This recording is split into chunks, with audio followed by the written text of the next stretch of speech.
And that is the most unique thing that we have as Gambians. Like, we interact with one another, we live with one another. It doesn't matter how big the family is. We share everything, no matter how little it is. And people are content with that.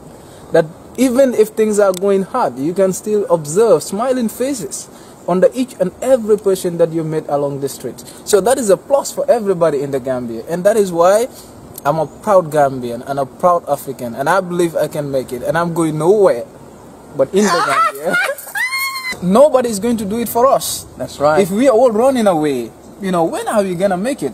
We have to stay in Africa, develop in Africa, and then show to the world that Africa have a better image than the one they portray in the West.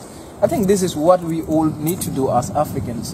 And then we promote that as Pan-Africans and also as Gambians. Excellent. I couldn't have said it better myself, actually. I propose that you come and do some shows with me. This brother's got it going on.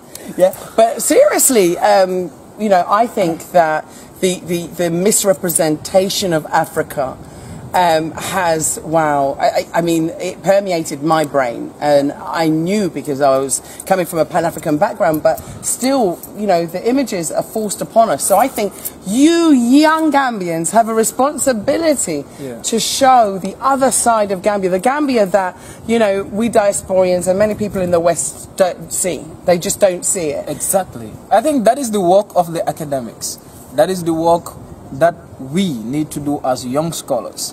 For far too long, people have been portraying Africa negatively to the outside world. And we know that that was done by individuals whose sole aim was to dominate Africa, to exploit Africa's resources, and then to continue to colonize us politically.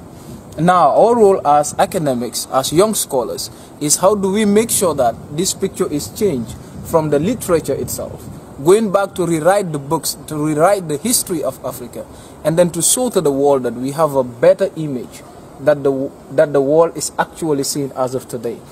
And then you also come to realize that we need to invest in Africa, because foreign investment always leads to capital flights and etc. Because people who come in and invest, at the end they can take all the resources, and then you come to realize that it becomes another challenge for us. But when Africans invest, the money stays in Africa, which is a plus.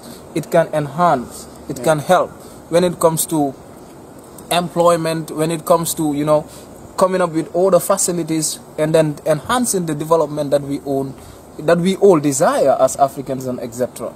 I think that is what we need to do as we speak, and that is what we all Africans need to be thinking into that particular line, like trying to see how we can repent that particular picture shown by the outsiders about Africa. Because they, in fact, let me tell you, there was this quotation that I read. It was actually done by a British parliamentarian, Lord Macaulay, in 1835. He speaks about Africa, and then he said, in order for the West to dominate Africa, they need to overthrow our very backbone, and that is our education system.